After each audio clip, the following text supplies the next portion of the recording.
विद्वान सबको बहुत नमस्कार। क्लास स्टार्ट होगी भाई सभी की। साहिल, जदपे, आशीष, निखिल, अनुराग, सपना, वसीम, अहमद के बच्चे हमारे साथ जुड़े हैं तो नमस्ते भाई सभी को नमस्कार। अगर आप मुझे देखना सुनना शुरू कर दिया तो एक बार आप मुझे बताएंगे। हम आज का रंगारंग कार्यक्रम करेंगे शुरू। गौरव शर्मा जी कह रहे हैं गुड इवनिंग। केशव प्रणाम भाई। राजकमल, ठीक चल रहा माहौल? ऑडियो वीडियो ठीक है? एक बच्चा कह रहा है गुड इवनिंग सर, कल हमारा नेट चला गया था, लाइव कोई नहीं। पता नहीं क्या लिखा आपने, समझ में नहीं आ रहा है। राम राम भाई, राम राम, गुड इवनिंग। अरे एक बार बताओ, क्लास स्टार्ट करें? सही चल रही है क्लास? ऑडियो वीडियो ठीक है? एक बच्चे का भी कमेंट नहीं आया कि ऑडियो वीडियो कैसी है, बस नमस्ते नमस्ते लिख रहे हो।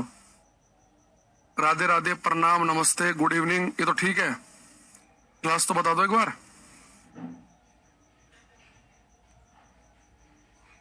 अच्छा, बच्चा कह रहा मुर्शिदाबाद की हालत बहुत खराब है। अच्छा, वो नेट इसलिए नहीं चल रहा है।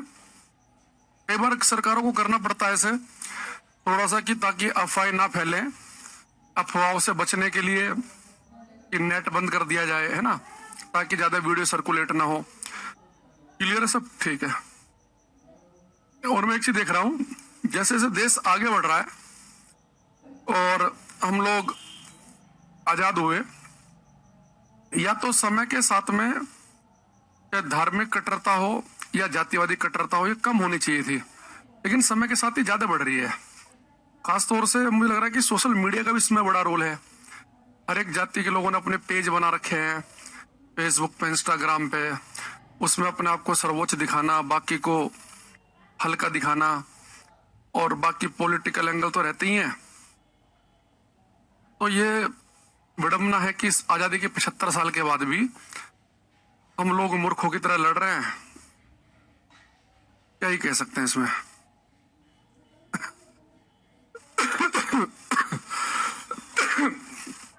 अच्छा, कल हमने क्लास में आपको बताया था मेल्टिंग वाला केस, कि अगर तार को मेल्ट कर दिया जाए या स्ट्रेच कर दिया जाए, खींच दिया जाए, तो उसमें मैंने आपको भी केवल एक केस पढ़ाया था। और मैंने कहा था कि जब भी मेल्ट चीज लिखी हो तो आप अपनी कॉपी में साइड में लिख लेंगे। अगर पेपर में लिखा है कि तार को पिघाल कर ऐसा किया या तार को खींच कर ऐसा किया, तो दिमाग में रखेंगे, शॉर्टकट से काम करेंगे हम। जब तार को पिघालने या खींचने का जिक्र नहीं करेगा तो फिर हम फॉर्मूला लिखेंगे, और फॉर्मूले में जिस चीज में चेंज का है केवल उसी में ही चेंज मानेंगे। ऐसी बात हमने कल की क्लास आपको बताई थी। अगर आपने कल की क्लास नहीं लिया तो फिर बड़ी दिक्कत हो जाएगी, ठीक है? अच्छा, अब यहाँ देखते हैं आगे। तो केस फर्स्ट में बेटा हमने आपको बताया था लेंथ वाला, कि अगर एक तार को पिघालकर उसकी लंबाई 3 गुना कर दी जाए, तार को मेल्ट करके उसकी लंबाई पहले से 3 गुना कर दें, तो नए तार का रेजिस्टेंस कितना होगा? तो मैंने आपसे कहा था कि जितने गुना लंबाई करेगा आपको इसका स्क्वायर करना है, और जो भी आएगा स्क्वायर करके वही हमारा आंसर होगा। यानी कि नए तार का जो रेजिस्टेंस है वो पहले से 9 गुना हो जाएगा, ठीक है? तो इस तरह की बात हमने कल क्लास में की थी। ये हुआ केस फर्स्ट, जहां पे हमने तार को पिघालकर उसकी लंबाई में चेंज किया। आज हम केस सेकंड देखेंगे कि अगर हम तार को पिघालकर उसका अनुप्रस्थ काट का क्षेत्रफल एरिया ऑफ क्रॉस सेक्शन में चेंज कर दें तो क्या होगा, ठीक है? तो मैं मान के चल रहा हूं कि यहां तक का पढ़ रखा आपने। अब आते हैं केस सेकंड पे।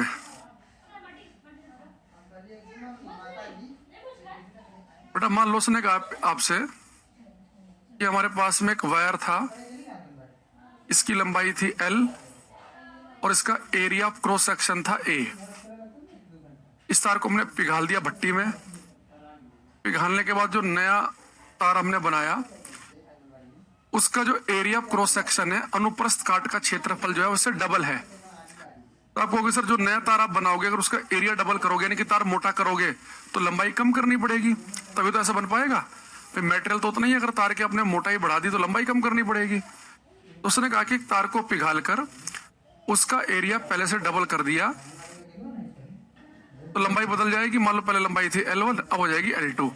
तो कहेगा कि नए तार का रेजिस्टेंस पहले से कितने गुना होगा। मैं सीधे शॉर्ट ट्रिक बताऊंगा आप सबकी, क्योंकि हमें क्वेश्चन 1 से 3 सेकंड में करना है। डिटेल मैंने कल आपको बता ही दिया कैसे करते हैं हम, कि दोनों तारों के वॉल्यूम कंपेयर करते हैं, फिर वैल्यू पुट करते हैं, तो आंसर हमारा आ जाता है। तो जब भी पेपर में आपसे कहे कि तार को पिघालकर एरिया में कुछ चेंज किया, जैसे उसने कहा कि एरिया कर दिया डबल, तो एरिया वाले केस में भी क्या करेंगे आप, जैसे लंबाई वाले केस में आपने स्क्वायर किया था, एरिया वाले केस में भी आप स्क्वायर करेंगे। लेकिन जो स्क्वायर करके आएगा, यहाँ पे आपको एक चीज ध्यान रखनी है, में जो रेजिस्टेंस का फॉर्मूला है वो क्या था, रो एल बाई ए।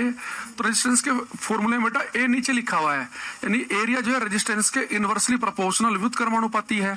तो एरिया वाले केस में क्या करेंगे, जो भी स्क्वायर करके हमारे पास आएगा, पहले स्क्वायर कर लो कि जितने गुना एरिया करो, पहले उसका स्क्वायर कर लो, जो भी स्क्वायर करके आए उसे फिर आपको 1 के नीचे लिखना है। तो यानी कि नए तार का जो रेजिस्टेंस होगा वो पहले का 1/4 गुना होगा। तो लंबाई वाले केस में हमने डायरेक्ट आंसर क्यों बता दिया था, क्योंकि लंबाई जो है वो फॉर्मूले में ऊपर लिखा है, लंबाई जो है रेजिस्टेंस के प्रोपोर्शनल समानुपाती है। लंबाई में तो प्रोपोर्शनल है एक ही लाइन में, तो यहाँ पे स्क्वायर करके जो भी आया वही हमारा आंसर था। एरिया वाले केस में स्क्वायर करके जो भी आएगा उसे आपको 1 के नीचे लिखना है। पहले स्क्वायर कर लो, जितने गुना एरिया हो रहा है अनुप्रस्थ काट का क्षेत्रफल, फिर उसे लिखेंगे 1 के नीचे। अब 1 के नीचे लिखना है नहीं लिखना वो आपको फॉर्मूला देख के पता चल जाएगा, रटने की जरूरत नहीं है कि लंबाई में तो ऊपर ही लिखा है तो लंबाई में तो नीचे लिखने की जरूरत नहीं है, एरिया में ऐसा करना पड़ेगा। अब जैसे मैं यहाँ पे कुछ क्वेश्चन पूछूंगा आपसे, अगर मैं आपसे कहूं कि एक तार को पिघालकर उसके अनुप्रस्थ काट का क्षेत्रफल, एरिया ऑफ क्रॉस सेक्शन पहले से 1/3 कर दिया, और तार को पिघालकर एरिया 1/3 कर दें, तो नए तार का प्रतिरोध, नए तार का रेजिस्टेंस पहले का कितने गुना होगा, ये आपको बताना है। करो ये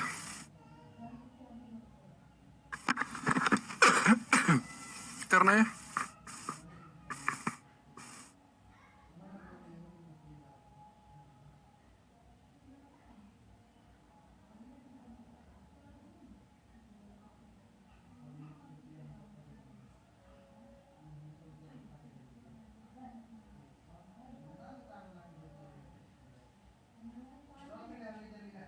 हमारे पास निखिल का एक आंसर आया सही है, वसीम का गलत है,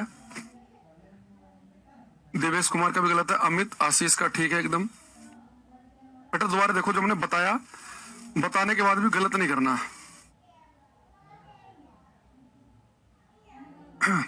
देखो आप एक चीज देखो, मैंने कहा था कि एरिया वाले केस में भी हम क्या करेंगे, स्क्वायर करेंगे।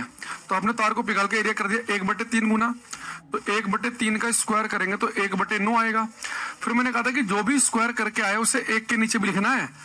आप 1/9 आंसर क्यों बता रहे हो भाई, पहले मैंने कहा था कि जितना गुना एरिया करेगा, जैसे यहाँ पे एरिया किया था डबल, तो 2 का स्क्वायर किया 4, तो जो स्क्वायर करके आएगा उसे 1 के नीचे लिखेंगे। यहाँ पे 1/3 का स्क्वायर होगा 1/9, तो इसे 1 के नीचे लिखेंगे 1/9 को, तो 9 तो ऊपर पहुंच जाएगा। तो नए तार का जो रेजिस्टेंस है वो 9 गुना हो जाएगा। अच्छा, अगर आपको कभी कंफ्यूजन हो जाए 1% यार 9 गुना है कि 1/9 गुना, मान लो कंफ्यूजन हो गया, कोई बड़ी बात नहीं है, कंफ्यूजन हो सकता है, तो आपको इतना तो पता ही है रेजिस्टेंस का फॉर्मूला होता है रो एल बाई ए। तो आप यहाँ पे एक चीज देखो कि एरिया हम तार को पिघाल के कम कर रहे हैं, अगर एरिया कम होगा तो एरिया कम होने पे तो रेजिस्टेंस बढ़ना चाहिए, तो 1/9 पे तो आप कम कह रहे हो, 9 गुना यानी कि रेजिस्टेंस बढ़ गया, यानी कि ऑप्शन ठीक है। तो अगर आपको कभी कंफ्यूजन हो भी जाए तो आप ये देख लेना कि 9 आंसर होगा कि 1/9 आंसर होगा।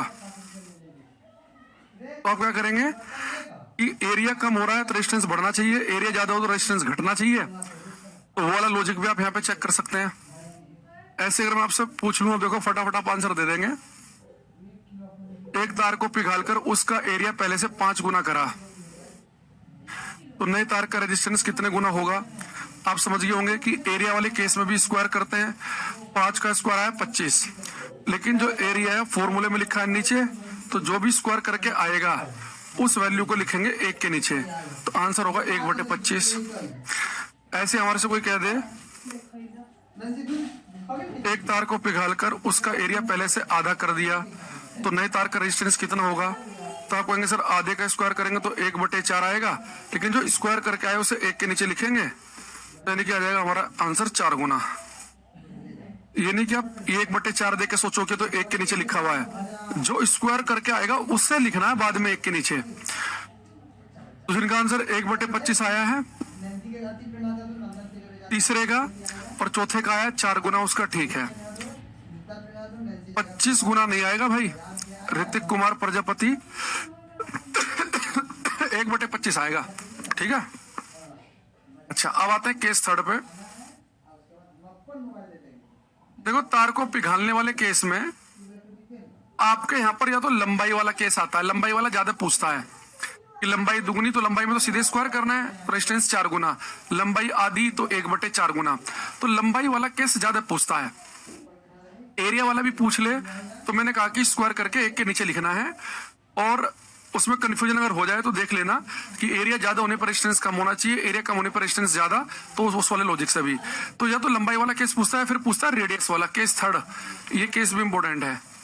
जैसे मैं आपसे कहूं कि मेरे पास में एक तार है, इसकी लंबाई है L और इसकी रेडियस है R। एक तार की लंबाई L है, रेडियस इसकी R है। अब ने इस तार को पिघाल कर उसने कहा कि इसकी जो रेडियस है, तार को मेल्ट करके इसकी रेडियस पहले से डबल कर दी, तो नए तार का रेजिस्टेंस पहले से कितने गुना होगा। अब देखो, आपको पता है कि रेजिस्टेंस पूछ रहा है, तो रेजिस्टेंस का फॉर्मूला क्या होता है, रो L/A। अगर रेडियस की बात करेगा तो मैं A की जगह क्या लिख दूंगा, पाई R स्क्वायर। ठीक, अब यहां देखना ध्यान से, सब बच्चे ध्यान से देखेंगे। सर, जिसका रेजिस्टेंस कम होगा ज्यादा, किसका कम या ज्यादा होगा, आप फॉर्मूला देख लो ना। एरिया बढ़ेगा तो रेजिस्टेंस कम होगा, एरिया घटेगा तो रेजिस्टेंस ज्यादा होगा। ऐसे रेडियस कम होगी तो रेजिस्टेंस बढ़ेगा, रेडियस ज्यादा तो रेजिस्टेंस कम होगा। फॉर्मूले में चीजें ऊपर नीचे लिखी है तो उल्टा रिलेशन होता है, एक ही लाइन में होता है सीधा। अब आपने एक चीज देखी, जब मैंने लंबाई वाला केस बताया, मैंने कहा कि लंबाई में स्क्वायर कर दो। मैंने ये भी बताया था कि एरिया में भी स्क्वायर कर दो, बस फर्क क्या है दोनों में, इसमें स्क्वायर करके डायरेक्ट आंसर है, इसमें स्क्वायर करके जो आएगा उसे एक के नीचे लिखना है। लेकिन बेटा रेडियस में तो पहले से ही स्क्वायर है, तो यहाँ पे जब मैं एक बार और स्क्वायर करूंगा तो पावर 4 हो जाएगी। तो रेडियस वाले केस में आपको पावर 4 करनी है, तो तार को पिघाल के हमने उसकी रेडियस कर दी डबल, तो रेडियस वाले केस में पावर करेंगे 4। 2 दूनी 4, दूनी 8, दूनी 16। अब जो भी पावर 4 करके आएगा, आप देखो रेडियस भी फॉर्मूले में नीचे लिखा हुआ है, तो रेडियस के बढ़ने पर तो रेजिस्टेंस घटना चाहिए। तो रेडियस वाले केस में भी जो भी पावर 4 करके आएगा उसे एक के नीचे लिखेंगे। तो पावर 4 करके आया 16, तो एक के नीचे लिखेंगे 16, तो नए तार का रेजिस्टेंस पहले का 1/16 गुना होगा। अब जितने क्वेश्चन मैं आपको बता रहा हूं, इनमें एक बात आपको ध्यान रखनी है, ये सारे केस जो मैंने शॉर्टकट वाले बताए, ये सब मेल्टिंग वाले में है। मेल्टिंग गलनांक दिखना चाहिए। अरे भाई शिवम कुमार, क्या मैथ नहीं आता है तो बिल्कुल भी। अगर एरिया में करेंगे 5 गुना, जब तू एरिया बढ़ाएगा तो रेजिस्टेंस घटना चाहिए। तो आपने क्या किया, पहले स्क्वायर करके एक के नीचे लिखा, तो 1/25 रेजिस्टेंस घट तो गया है कि पहले का 1/25 गुना रह गया है। ये घट नहीं रहा है क्या। इस वाले केस में एरिया आधा किया, एरिया कम किया, तो रेजिस्टेंस बढ़ना चाहिए, तो बढ़ाई तो है 4 गुना आया। तुम लोगों को इतनी बात समझ में नहीं आ रही कि भैया लंबाई दिखे तो मेल्ट या खींचने वाले केस में लंबाई में स्क्वायर करके सीधा आंसर आ जाएगा। एरिया में स्क्वायर करने के बाद जो वैल्यू आएगी उसे एक के नीचे लिख दो, और रेडियस में पावर 4 लिख दो। अगर वो तार को पिघालने का जिक्र ना करे, खाली बस ये कह दे कि रेडियस दुगनी की, पिघाल के नहीं बस ऐसा कहा कि रेडियस तार की दुगनी कर दी, लंबाई दुगनी कर दी, तो फिर हम क्या करेंगे, फिर हम शॉर्टकट से नहीं, फिर हम फॉर्मूले में क्या करेंगे, फिर हम फॉर्मूला लिखेंगे। अगर वो बिना पिघाले जिक्र कर रहा तो फिर हम ये मान के चलेंगे केवल रेडियस में चेंज है, लंबाई मुंबाई में चेंज नहीं है। तो फिर रेडियस अगर दुगनी कर रहा, 2 का स्क्वायर 4, तो रेजिस्टेंस 1/4 होगा। और पिघाल के अगर रेडियस डबल करेगा तो रेजिस्टेंस हो रहा है 1/16 गुना। तो कल आपको बताया था कि अगर वो पिघालने का जिक्र करेगा तो कॉपी में लिख लो, शॉर्टकट से करेंगे कि लंबाई में स्क्वायर, एरिया में स्क्वायर, रेडियस में पावर 4। लेकिन अगर पिघालने का जिक्र नहीं करेंगे तो फॉर्मूले से करेंगे कि फॉर्मूले में जिस फैक्टर में चेंज कहेगा केवल उसमें चेंज मानेंगे, बाकी सबको फिक्स मान लेंगे। ठीक है, अगला क्वेश्चन करना एक। अगर एक तार को पिघालकर उसकी रेडियस पहले से 1/3 कर दें तो नए तार का रेजिस्टेंस पहले का कितने गुना होगा। अगर त्रिज्या 1/3 कर दें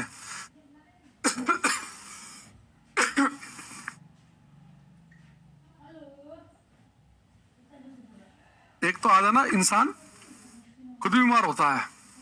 अभी क्या हुआ, घर पे कोई है नहीं, मैं आया ऑफिस से तो भूख लग रही थी बड़ी तेज। मैंने कहा क्या किया जाए, क्लास का टाइम भी हो रहा है, मंगाऊंगा कोई चीज तो टाइम लगेगा। तो मैंने कहा ब्रेड रखी है, अब ब्रेड कैसे सूखी तो खाई नहीं जाएगी, तो हमने उसके ऊपर घी लगा लिया फटाफट आपकी क्लास से 2-4 मिनट पहले, और खा लिया। फिर उसका ब्रेड तो सूखती है, हमने फिर पानी पी लिया। अब ध्यान आया कि घी के ऊपर पानी पी ले तो अच्छे खासे आदमी को खांसी हो जाती है, यहाँ पहले से ही खांसी है। तो कई बार ऐसे भी जब समय खराब चल रहा हो तो और खराब ऐसे हो जाता है। देवेश, अमित, निखिल का ठीक है, नागेंद्र का गलत लग रहा मुझे, केशव, गुड्डू का भी गलत है, अवधेश मौर्य का गलत है, भूमि हार, बलजीत का, गौरव का सही है, पंकज कुमार का भी सही है, केशव वर्मा गलत। बेटा यहाँ देखो, रेडियस वाले केस में हमने क्या बताया आपको कि रेडियस वाले केस में अगर तार को मेल्ट करने की बात हो रखी है, यहाँ पे हो सकता है कुछ बच्चों ने अरे भाई गलती से मैंने शायद बोला कि नहीं बोला, ये मेल्ट वाला केस चल रहा है, मेल्टिंग वाला, कि तार को मेल्ट करके पिघाल कर रेडियस कर दी 1/3, तो नए तार का रेजिस्टेंस कितना होगा। तो रेडियस वाले केस में क्या करते हैं, मेल्टिंग में पावर करते हैं 4, तो 3 तिया 9 तिया 27 तिया 81, तो 1/81 आ गया। अब जो भी पावर 4 करके आएगा उसे हम 1 के नीचे लिखेंगे, 81 ऊपर पहुंच जाएगा, तो नए तार का रेजिस्टेंस हो जाएगा 81 गुना। अगर किसी बच्चे ने सोचा है कि सर ने मेल्ट शब्द नहीं लिखा और उसने फिर क्या सोचा होगा, तो उसका भी ठीक है। अगर अगर तार को बिना मेल्ट किए कह रहा है कि रेडियस कर दी 1/3, तो फिर आप कैसे करते हैं कि अगर तार को मेल्ट करने का जिक्र नहीं किया उसने, फिर आप ये मान के चलेंगे कि बाकी और सारे फैक्टर फिक्स है, केवल रेडियस में चेंज किया। तो रेडियस कितनी कर दी 1/3, 1/3 का स्क्वायर करेंगे 1/9, तो 9 पहुंच जाएगा ऊपर। तो 9 आंसर आपका तब सही है अगर वो मेल्ट करने का जिक्र ना करे। तो विदाउट मेल्टिंग, अगर बिना मेल्ट किए केवल ये कह दे कि रेडियस तार की पहले से कितनी कर दी 1/3, तो रेजिस्टेंस हो जाएगा 9 गुना। लेकिन मेल्ट करके कहेगा तो फिर हमारा आंसर आएगा 81 गुना। मैं बता रहा हूं बार बार, जो बच्चा साइड में नहीं लिखेगा ना कॉपी में अपने हाथ से, वो गलत कर आएगा। लिख लो अभी भी कॉपी में, अगर तार को खींचने या पिघालने का जिक्र करे तो 100 ट्रिक से करेंगे। 100 ट्रिक क्या है, लंबाई में स्क्वायर, एरिया में स्क्वायर, रेडियस में पावर 4। और अगर मेल्ट का जिक्र करेगा तो शॉर्टकट से करेंगे, मेल्ट का जिक्र नहीं करेगा तो फॉर्मूला लिख लेंगे, फिर जिस चीज में चेंज कहेगा केवल उसमें ही चेंज मानेंगे। समझ रहे हैं बात को। सपना, ऋतिक, शुभम, श्याम कुमार गुप्ता, क्लियर है कि नहीं है। तो 9 गुना वाला ठीक तब हो जाएगा अगर मेल्ट शब्द का जिक्र ना करे, मेल्ट शब्द का जिक्र करेगा तो फिर 81 गुना वालों का ठीक है। चले, अब मैं आपके सामने, अभी कोई बच्चा कमेंट मत करना, मैं 6 क्वेश्चन लिखूंगा, आप कोमा लगा लगा कर एक ही कमेंट में 6 का आंसर लिखेंगे। अब मैं मिक्स क्वेश्चन दूंगा, किसी में लंबाई में चेंज, किसी में एरिया में, किसी में रेडियस में, सारे मेल्टिंग वाले केस हैं। तार को पिघाल कर मैं 6 क्वेश्चन बना रहा हूं, अभी आपको एक साथ ही कमेंट करना है। पहला क्वेश्चन है कि तार को पिघाल कर उसका एरिया अगर 1/5 गुना कर देंगे तो नए तार का रेजिस्टेंस कितने गुना होगा। दूसरा, तार को पिघाल कर रेडियस कर देंगे 3 गुना तो नए तार का रेजिस्टेंस कितने गुना होगा। तीसरा क्वेश्चन है, एक तार को पिघाल कर उसका एरिया पहले से 3 गुना कर रहे हैं तो नए तार का रेजिस्टेंस पहले से कितने गुना होगा। तार को पिघालकर उसकी रेडियस पहले से कर रहे हैं आधी तो नए तार का रेजिस्टेंस पहले से कितने गुना होगा। तार को पिघालकर लंबाई जो है वो कर रहे हैं पहले से 1/4 तो नए तार का रेजिस्टेंस कितने गुना होगा। और तार को पिघालकर रेडियस कर रहे हैं 4 गुना तो नए तार का रेजिस्टेंस पहले से कितने गुना होगा। यह सारे केस है मेल्टिंग के। हर केस में हम तार को पिघालकर ऐसा कर रहे हैं, ठीक है। ये करो,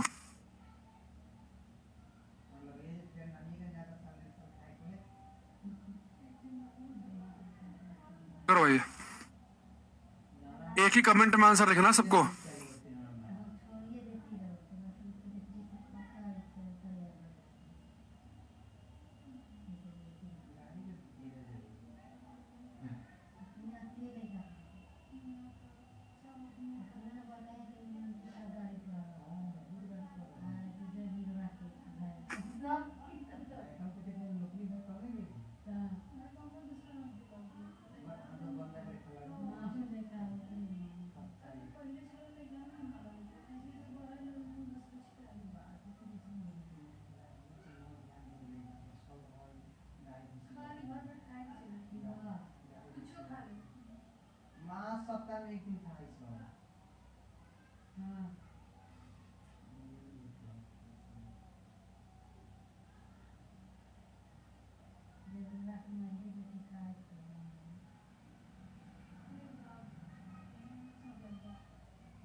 मेरे पास सबसे पहला आंसर आया है आशीष वर्मा जी का, निखिल का। देखते हैं किसका ठीक है, बाकी और लोग कमेंट करते रहो। बाकी मैं यहाँ पर लिख रहा हूँ, मैच कर लेना आप, ठीक है।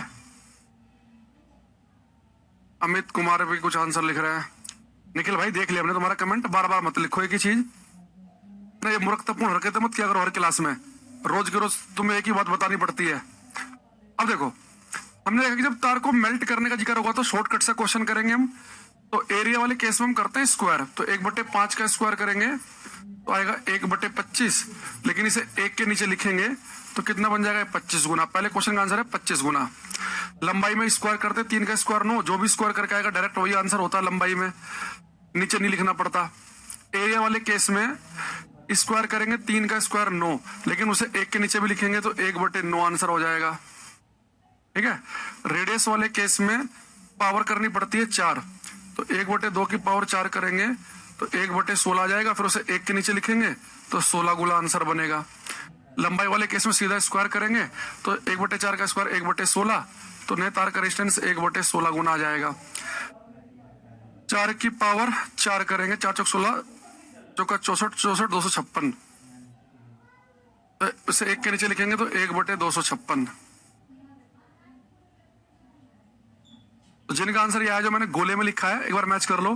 पहले का आंसर आना चाहिए 25, दूसरे क्वेश्चन का आंसर आना चाहिए 9, जो इस गोले के अंदर है ना, ये डबल टिक भी लगा है, तो पहले का 25, दूसरे का 9, तीसरे का आंसर होना चाहिए 1/9, चौथे का होना चाहिए 16 गुना, पांचवे का 1/16 और छठे का होना चाहिए 1/56, 1/256।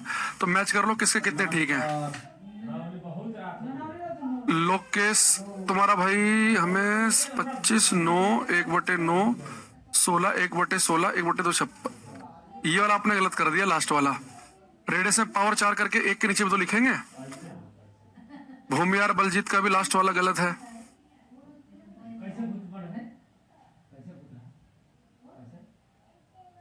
ये एक बच्चे ने 1/64 लिखा, श्याम कुमार गुप्ता ने लास्ट वाले का। मैं देख रहा हूँ कई बच्चे जो है लास्ट वाला क्वेश्चन जो है गलत कर रहे हैं।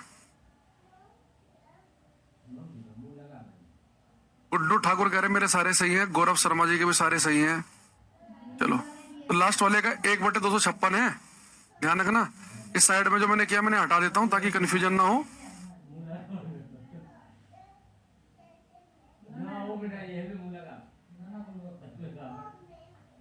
ये जो आपको सर्कल में दिख रहे हैं यहाँ पे 25, 9, 1/9, 16, 1/16, 1/256 उनका ठीक है, ठीक है। क्या उसने गलत कर दिया केशव? सीएम कह रहे हैं गलत हो गया, रोबिन कह रहे मेरा भी सही है, ठीक है चलो बढ़िया है। इसमें देखो, अब मैं आपको इसमें लैंग्वेज भी दिखा देता हूँ कि पेपर में जो क्वेश्चन आपको दिखेगा उसकी लैंग्वेज कैसी होगी। तो यहाँ तो मैं सीधे सीधे मुंह से बोल दे रहा हूँ कि एक तार को पिघाल कर उसकी लंबाई 2 गुनी कर दी, 3 गुना कर दी। यही चीज हमें पेपर में कैसे दिखेगी, उसकी लैंग्वेज कैसी होगी उसे देखना। तो मैंने कहा कि दोबारा ध्यान रखना, ये शॉर्ट ट्रिक केवल मेल्टिंग और खींचने वाले केस के लिए है। अगर मेल्ट शब्द नहीं लिखा है, खींचना नहीं लिखा, तो फिर फॉर्मूले में जिस सेक्टर में चेंज करेगा फिर उसी में चेंज मान के करेंगे। कल करवाए थे आपको हमने, ठीक है। अब यहाँ पर इसकी मैं आपको लैंग्वेज दिखा देता हूँ।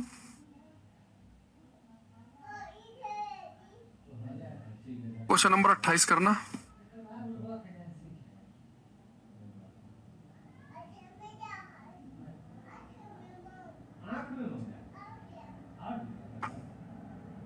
नंबर दास करें एक्सप्लेन 4 में क्या था भाई ऐसा जो एक्सप्लेन करना पड़ेगा?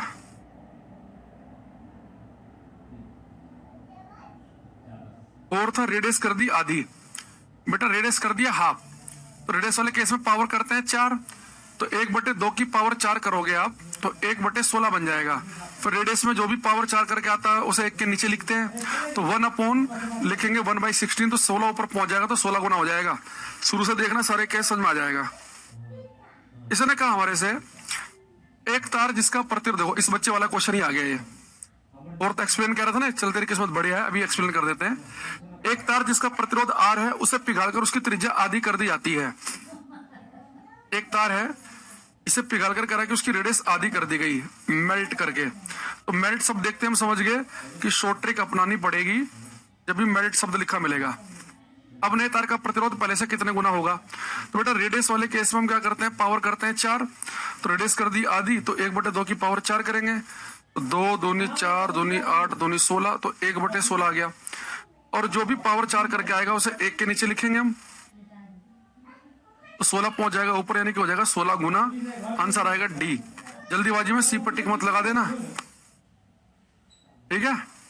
जैसे राहुल यादव ने सी पर टिक लगा दिया, पूरी क्लास डी बता रही है, चाहे केशव हो, रोबिन हो, कोमल हो, देवेश, लोकेश, रजक, रोहित, गुड्डू, कोमल कुमारी, राहुल यादव तुम्हारा के लिए गलत है पूरी क्लास में, ये बेइज्जती वाली बात है, ये सब बच्चे ठीक कर रहे हैं और आपने गलत कर दिया, ठीक। तो अब हमारे पास में हमने दो तीन तरह क्वेश्चन आपको बता दिए कि अगर दो तारों में कंपेयर भी कराए, किस तार की लंबाई से दुगुनी है, रेडियस आधी है, तो जब दो तारों में कंपेयर कराएगा तो कैसे करेंगे, तार को मेल्ट करके उसकी लंबाई, रेडियस या उसका एरिया चेंज करेगा तो कैसे करेंगे, है ना। इस तरह की बात आप समझ गए क्लास में। इसके अलावा हमने आपको बता दिया कि अगर वो मेल्ट शब्द का जिक्र नहीं करेगा, बस केवल कह दे कि तार की लंबाई अगर दुगुनी कर दी जाए तो रेजिस्टेंस कितना होगा, दुगुना, क्योंकि फिर हम R = ρL/A में केवल ये मान के चलेंगे कि लंबाई में ही चेंज है, लंबाई दुगुनी रेडियस रेजिस्टेंस डबल, लेकिन तार को पिघाल के लंबाई दुगुनी करेगा तो 4 गुना आंसर आएगा, है ना। अब आगे बढ़ते हैं हम, अब लिखेंगे यहाँ पे हम temperature effect on resistance, temperature effect on resistance, प्रतिरोध पर तापमान का प्रभाव, प्रतिरोध पर तापमान का प्रभाव, टेम्परेचर इफेक्ट ऑन रेजिस्टेंस, प्रतिरोध पर तापमान का प्रभाव। अब ये समझेंगे कि अगर हम टेम्परेचर इंक्रीज कर दें तो टेम्परेचर के बढ़ने पर रेजिस्टेंस बढ़ता है, घटता है कि सेम रहता है, क्या होता है। टेम्परेचर इंक्रीज करने पर क्या क्या चीजें होंगी, ठीक है, तापमान बढ़ा देने पर। देखो अगर मैं आपसे कहूं कि टेम्परेचर मैंने बढ़ाया तो टेम्परेचर के बढ़ने पर रेजिस्टेंस बढ़ेगा, घटेगा कि सेम रहेगा। आप कहोगे जी पहले बताओ आपने जो टेम्परेचर बढ़ाया वो किस मटेरियल का, किस पदार्थ का बढ़ाया है। टेम्परेचर के बढ़ने से रेजिस्टेंस बढ़ भी जाता है, टेम्परेचर बढ़ने से रेजिस्टेंस घटता भी है, और ऐसा भी हो सकता है कि टेम्परेचर बढ़ने से रेजिस्टेंस पे कोई प्रभाव ही ना पड़े। जैसे टेम्परेचर तापमान के बढ़ने से, टेम्परेचर तापमान के बढ़ने से रेजिस्टेंस, प्रतिरोध बढ़ता है किसका, कंडक्टर्स का, सुचालकों का। टेम्परेचर बढ़ेगा तो रेजिस्टेंस बढ़ जाएगा कंडक्टर का, कंडक्टर यानी कि मेटल, धातु। तो अगर आपके पास कोई मेटल का तार है, कॉपर का है, एल्युमिनियम का है, लोहे का है, सोने का है, तो टेम्परेचर बढ़ने पर कंडक्टर्स के रेजिस्टेंस बढ़ते हैं, लेकिन टेम्परेचर के बढ़ने पर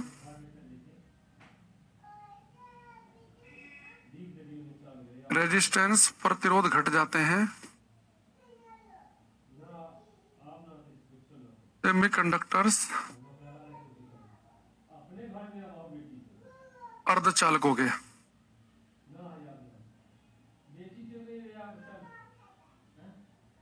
यानी अगर पेपर में लिखेगा कि सेमीकंडक्टर का टेम्परेचर बढ़ने पे क्या होगा, तो रेजिस्टेंस घटेगा, कंडक्टर का टेम्परेचर बढ़ने पर रेजिस्टेंस क्या होगा, बढ़ेगा।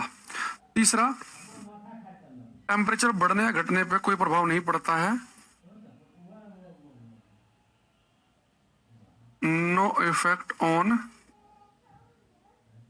रेजिस्टेंस।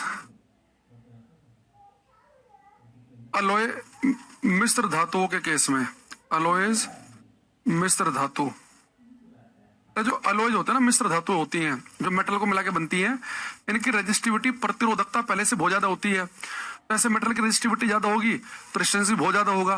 तो इनमें टेम्परेचर के कम ज्यादा करने से कोई खास फर्क नहीं पड़ेगा, क्योंकि पहले से बहुत ज्यादा रेजिस्टिविटी होती है, इनकी प्रतिरोधकता बहुत ज्यादा होती है। तो टेम्परेचर का बढ़ने पर क्या होगा वो डिपेंड करेगा कि कंडक्टर है, मेटल है, धातु है, तो तापमान बढ़ने से रेजिस्टेंस बढ़ेगा, सेमीकंडक्टर केस में घटेगा, और अलॉय के केस में कोई फर्क नहीं पड़ेगा। जैसे अलॉय में बड़ा अच्छा एग्जांपल है, इसमें आप लिख सकते हैं मैग्नीन, मैंगनीन। जो मैंगनीन है ना, ये ऐसा मिश्र धातु है कि टेम्परेचर अगर चेंज हो रहा हो तो इसकी रेजिस्टिविटी, इसकी प्रतिरोधकता नहीं बदलेगी। अगर मैं इस मैग्नीन तार को लूं और इसकी लंबाई मोटाई भी ना बदलूं और रेजिस्टिविटी भी नहीं इसकी बदल रही, तो इसका रेजिस्टेंस भी नहीं बदलेगा। यानी कि टेम्परेचर का इसके रेजिस्टेंस, देखो जो मैं कह रहा हूं कि टेम्परेचर के बढ़ने पर रेजिस्टेंस में क्या फर्क पड़ रहा है, तो पेपर में रेजिस्टेंस पूछे, रेजिस्टिविटी पूछे, दोनों में एक ही बात बतानी है, क्योंकि टेम्परेचर बढ़ने पर कंडक्टर जो होते हैं सुचालक, इनकी रेजिस्टिविटी प्रतिरोधकता पहले से बढ़ती है, इसलिए इनका रेजिस्टेंस भी बढ़ जाएगा। दूसरा, टेम्परेचर बढ़ने पर रेजिस्टिविटी या रेजिस्टेंस घटता है सेमीकंडक्टर का, लेकिन अलॉय में फर्क नहीं पड़ता। तो इसलिए हम जो लेबोरेटरी होती है, लैब के अंदर जहां पे इलेक्ट्रिक सर्किट हम यूज करते हैं, तो मान लो मुझे कोई एक्सपेरिमेंट बहुत दिन तक करना है, कोई एक्सपेरिमेंट मान लो कि 10-15 दिन में जाके खत्म होगा, तो रोज टेम्परेचर कम ज्यादा होता रहेगा। तो टेम्परेचर कम ज्यादा होने से क्या होगा, अगर मैं नॉर्मल कोई मेटल ले लूं तो उसकी रेजिस्टिविटी, उसकी प्रतिरोधकता चेंज होगी, तो उसका रेजिस्टेंस भी बदल जाएगा। तो रेजिस्टेंस बदल जाने से होगा क्या कि रीडिंग पे फर्क पड़ेगा, तो रीडिंग बदल जाएगी तो मामला गड़बड़ हो जाएगा। तो इसलिए हम क्या करते हैं, लेबोरेटरी वगैरह में जो तार यूज करते हैं मैग्नीन के करते हैं वो, क्योंकि उनका प्रतिरोध या प्रतिरोधकता टेम्परेचर के बदलने से बदलती नहीं है। अब आप ये कहोगे सर ठीक है, टेम्परेचर बढ़ने या ना बढ़ने या घटने से अलॉय मिश्र धातु पे तो कोई फर्क पड़ता नहीं है, क्योंकि इनकी रेजिस्टिविटी प्रतिरोधकता पहले से बहुत ज्यादा होती है, तो टेम्परेचर बढ़ने घटने से उस पर ना के बराबर फर्क पड़ता है। लेकिन टेम्परेचर बढ़ने से जो कंडक्टर है इनका रेजिस्टेंस क्यों बढ़ता है और सेमीकंडक्टर का क्यों घटता है, यहाँ पे देखना। अगर मैं कंडक्टर की बात करूं तो आप सबको मैंने बताया था कि कंडक्टर में फ्री इलेक्ट्रॉन्स होते हैं अरबों खरबों की मात्रा में, भरपूर मात्रा में फ्री इलेक्ट्रॉन होते हैं, और इन फ्री इलेक्ट्रॉन के फ्लो करने से, भागने से ही तो करंट बनती है। अब मान लो कोई कंडक्टर था, यानी कोई मेटल धातु था, उसमें फ्री इलेक्ट्रॉन भाग रहे थे, करंट बन रही थी। अगर मैंने क्या किया कि किसी कंडक्टर का टेम्परेचर बढ़ा दिया, तो जो अंदर फ्री इलेक्ट्रॉन है इनकी एनर्जी बढ़ जाएगी, एनर्जी बढ़ जाएगी तो जो फ्लो कर रहे थे इलेक्ट्रॉन, ये और तेजी के साथ जल्दी आगे बढ़ना चाहेंगे, ये चाहेंगे और फटाक से आगे पहुंच जाए, एनर्जी बढ़ेगी। तो जब ये अच्छे खासे जो फ्लो कर रहे थे, बह रहे थे, इस कोने से इस कोने तक जा रहे थे, इनकी एनर्जी बढ़ेगी और जल्दी उधर पहुंचना चाहेंगे। तो इतने सारे हैं, भरपूर मात्रा में आपस में टक्कर मारने लगेंगे और इनका जो अच्छा खासा फ्लो चल रहा था वो खराब हो जाएगा, यानी कि करंट जो फ्लो कर रही थी वो फ्लो बिगड़ जाएगा, यानी कि हम कहेंगे रेजिस्टेंस बढ़ गया, करंट अच्छे से फ्लो नहीं कर पा रही। लेकिन सेमीकंडक्टर में टेम्परेचर बढ़ने से फायदा क्यों होता है, सेमीकंडक्टर में फ्री इलेक्ट्रॉन होते हैं कम मात्रा में, गिने चुने फ्री इलेक्ट्रॉन होते हैं, तो यहाँ पे टेम्परेचर बढ़ जाए तो इलेक्ट्रॉन की एनर्जी बढ़ जाएगी, तो इलेक्ट्रॉन फटाक से दूसरे कोने पहुंच जाएंगे, और इलेक्ट्रॉन जितना तेजी के साथ फ्लो करे उतनी बढ़िया करंट होती है। तो यहाँ पे टेम्परेचर का बढ़ना फायदेमंद है, क्योंकि यहाँ पे इलेक्ट्रॉन कम है, तो कम इलेक्ट्रॉन है, एनर्जी बढ़ेगी तो जल्दी पहुंच जाएंगे उधर। लेकिन ये इलेक्ट्रॉन बहुत ज्यादा है तो यहाँ एनर्जी बढ़ना नुकसानदायक है। जैसे मैं आपसे कहूँ एक कमरा है छोटा सा, उसके अंदर 50 लोग हो और हम रेस लगवा दें और फुल एनर्जी वाले एकदम सब 20-25 साल के जो भागेंगे तो आपस में सर मारने लगेंगे, एक दूसरे के सर में टांग अड़ाने लगेंगे, तो पूरा का पूरा कमरे के अंदर बड़ा अजीब सा माहौल बन जाएगा। लेकिन उसी कमरे में केवल 2 ही बच्चे हो भागने वाले, फुल एनर्जी वाले, तो बड़े से भागेंगे, बड़े से रेस पूरी देख पाएंगे हम। तो यहाँ पे टेम्परेचर बढ़ने पर रेजिस्टेंस क्यों घट रहा है सेमीकंडक्टर में, क्योंकि यहाँ फ्री इलेक्ट्रॉन कम है, टेम्परेचर बढ़ेगा, इलेक्ट्रॉन की एनर्जी बढ़ेगी, फटाक से दूसरे कोने पहुंचेंगे, बढ़िया करंट बनेगी। लेकिन ये टेम्परेचर बढ़ने पर रेजिस्टेंस क्यों बढ़ जाएगा, टेम्परेचर बढ़ने पर इलेक्ट्रॉन की एनर्जी बढ़ेगी, वो जल्दी उस तरफ पहुंचना चाहेंगे, तो अच्छा खासा जो फ्लो चल रहा था उसे खराब कर देंगे, तो यहाँ पर रेजिस्टेंस बढ़ जाएगा। तो पेपर में ध्यान से पढ़ना कि टेम्परेचर के बढ़ने पर रेजिस्टेंस, प्रतिरोध या प्रतिरोधकता पर प्रभाव किसका पूछ रहा है। मेटल, कंडक्टर, सुचालकों का पूछेगा तो बढ़ेगा, सेमीकंडक्टर, अर्धचालक जैसे सिलिकॉन, जर्मेनियम पूछेगा तो घटेगा, और मिश्र धातुओं की बात करेगा, मैग्नीन, कंस्टेंटन होता है एक, इन सब का पूछेगा किसी मिश्र धातु का, तो हम बोलेंगे कि इनका पे कोई फर्क नहीं पड़ेगा। ठीक है, अब इनके हम 1 बाय 1 पोस्टमार्टम करेंगे, एक बार इसे उतार लो, समझ के उतारना कि तीनों केस संभव है, बढ़ना भी, घटना भी और सेम रहना भी।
ठीक है, अब देखो, अब इसमें हम वन बाई वन, मैंने कहा कि एक एक चीज का हम पोस्टमार्टम करेंगे।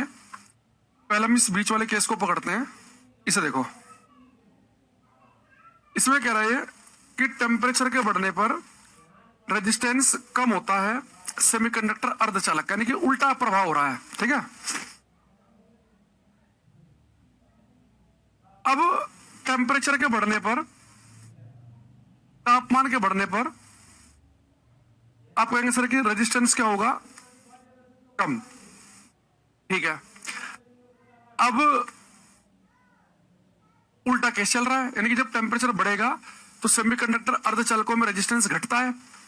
अगर मैं यहाँ पर टेम्परेचर बढ़ाने की जगह घटाना शुरू कर दूं, अगर मैं टेम्परेचर घटाऊंगा तो क्या होगा, टेम्परेचर के बढ़ने पर अगर रेजिस्टेंस घट रहा है तो इसका मतलब क्या होगा कि टेम्परेचर घटने पर रेजिस्टेंस बढ़ेगा। चलो टेम्परेचर घटाना शुरू कर देते हैं, टेम्परेचर कम करते हैं, 0 डिग्री, -20, -50, -100, -150, -250। अगर आपको मैंने हीट चैप्टर पढ़ाया है तो आपको पता होगा टेम्परेचर हम कम करते करते करते सबसे कम तापमान हम कर सकते हैं -273.15 डिग्री सेल्सियस, -273.15, इसे हम कहते हैं 0 केल्विन। तो अगर मैं टेम्परेचर कम करते करते करते करते 0 केल्विन कर दूं तो इधर रेजिस्टेंस बढ़ते बढ़ते बढ़ते बढ़ते बढ़ते बढ़ते बढ़ते बढ़ते इतना ज्यादा रेजिस्टेंस हो जाए, करंट फ्लो ही करना बंद कर देगी। अगर किसी चीज से करंट चलना बंद कर दे तो हम कहेंगे भाई ये तो लकड़ी प्लास्टिक की तरह बन गया, करंट पास ही नहीं कर रही, यानी इंसुलेटर कुचालक बन गया।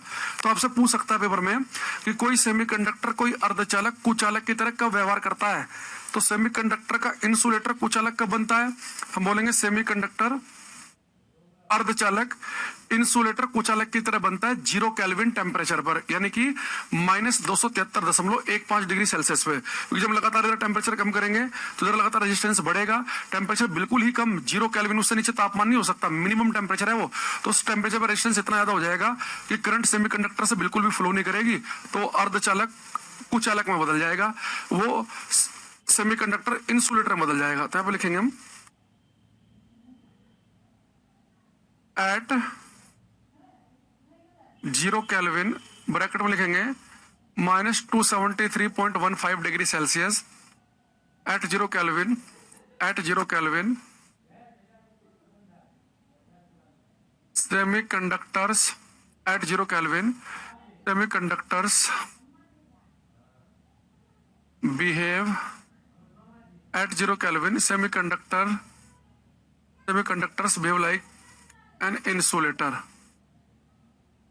हिंदी लिखेंगे 0 केल्विन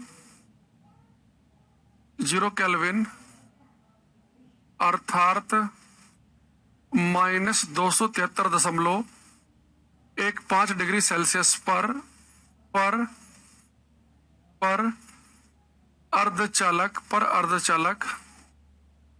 अर्धचालक कुचालकों की भांति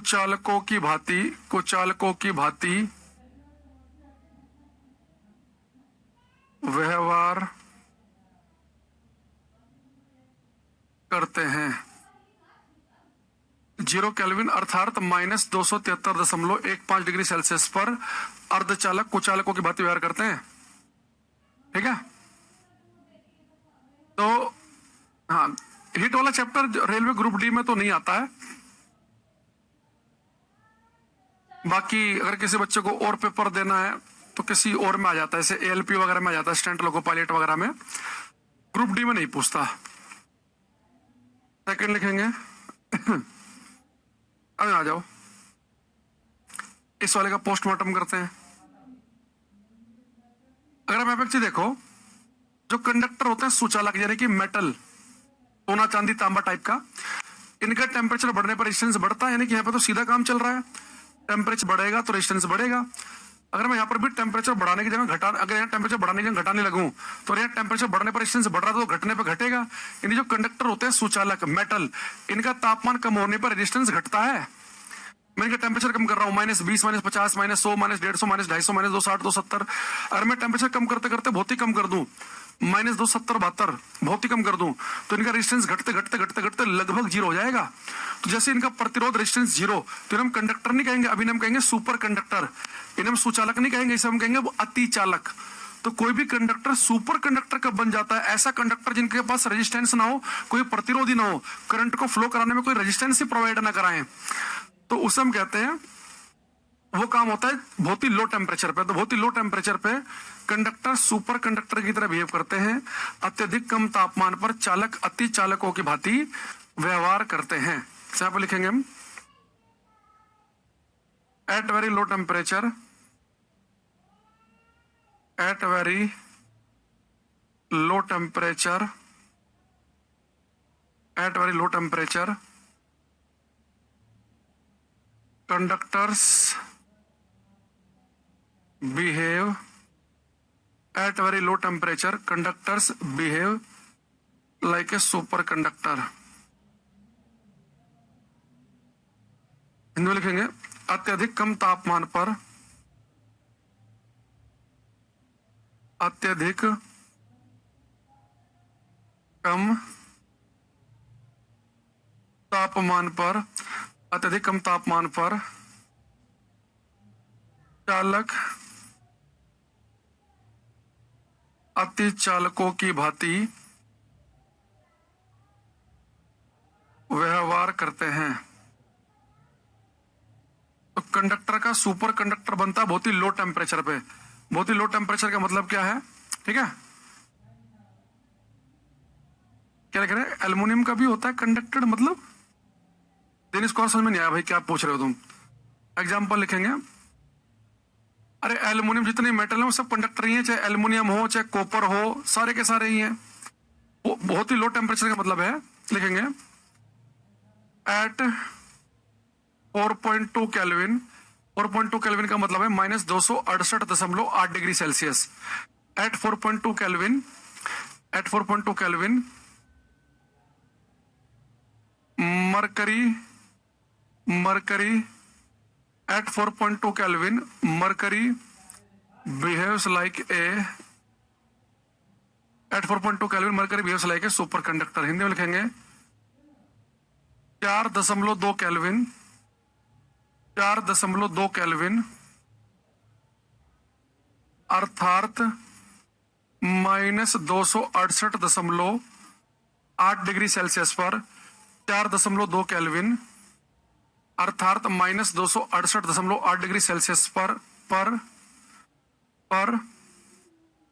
पारा यानी कि मरकरी को बोलते हैं पारा, पर पारा अति चालक, पर पारा अति चालक की भांति व्यवहार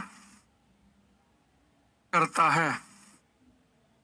4.2 केल्विन अर्थात -268.8 डिग्री सेल्सियस पर पारा अति चालक की भांति व्यवहार करता है। यानी कि अगर मैं मरकरी को, पारे को, मरकरी एक मेटल है, बताया था ना, मरकरी वो मेटल है जो रूम टेम्परेचर पर ही लिक्विड फॉर्म में पाया जाता है।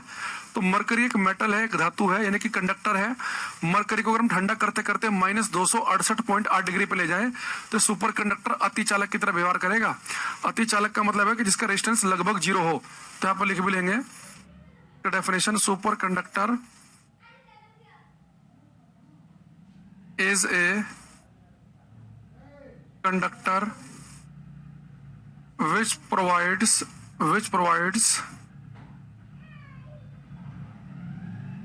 minimum to minimum resistance। Bracket में लिखेंगे लगभग 0 ओम। हिंदी में लिखो अति चालक वह चालक है, अति चालक वह चालक है, अति चालक वह चालक है जो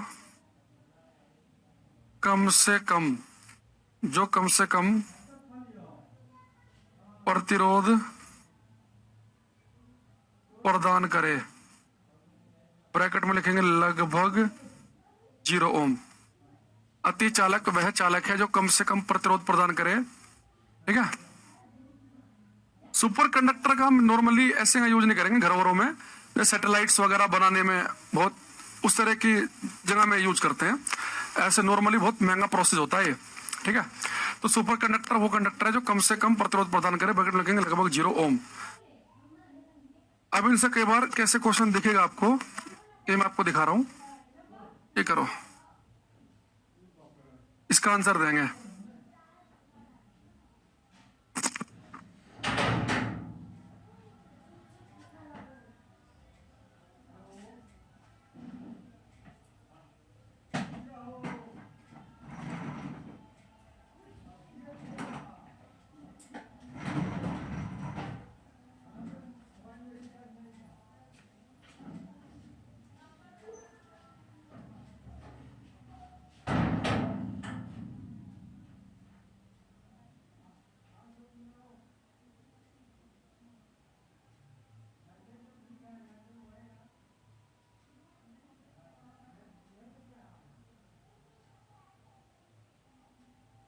दिवेश, वसीम, निखिल के आंसर आया हमारे पास।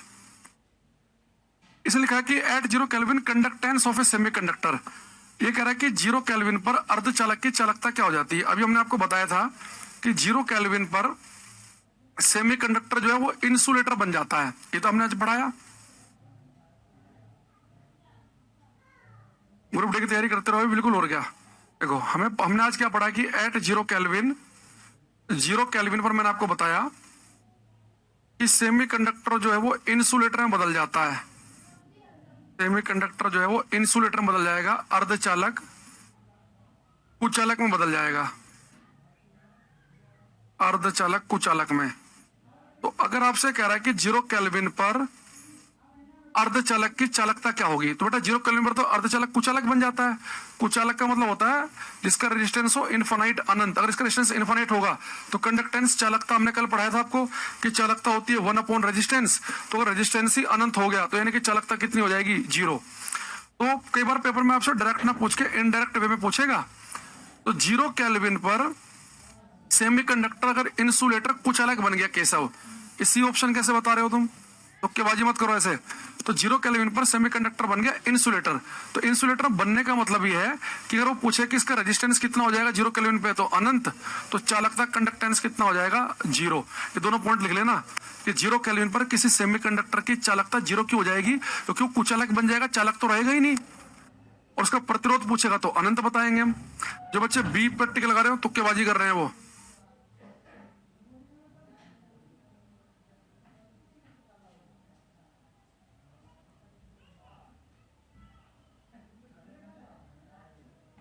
इसी तरह के तो क्वेश्चन अभी हम और निकालेंगे आपके लिए। ये किसी और क्लास का आगे।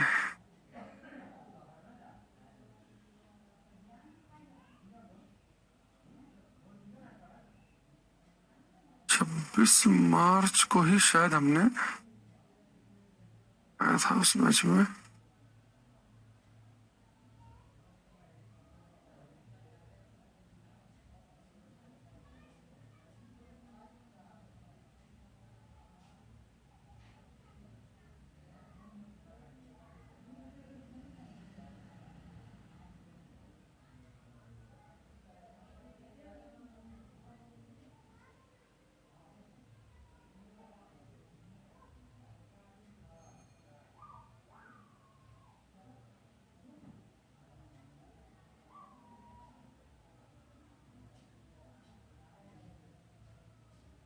एक बार रिस्क लेके देख लेते हैं इसमें है क्या।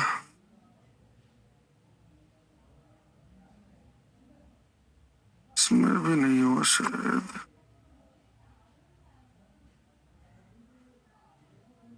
चलो भाई अलग से खोलना पड़ेगा।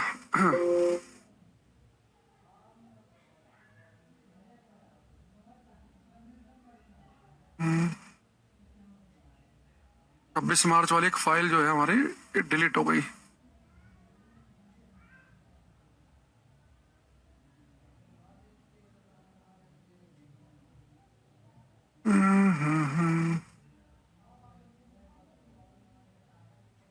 चार सेट 4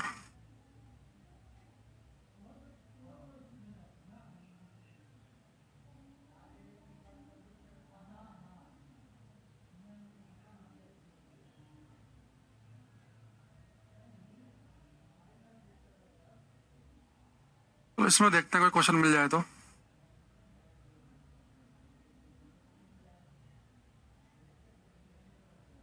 यहाँ आते हैं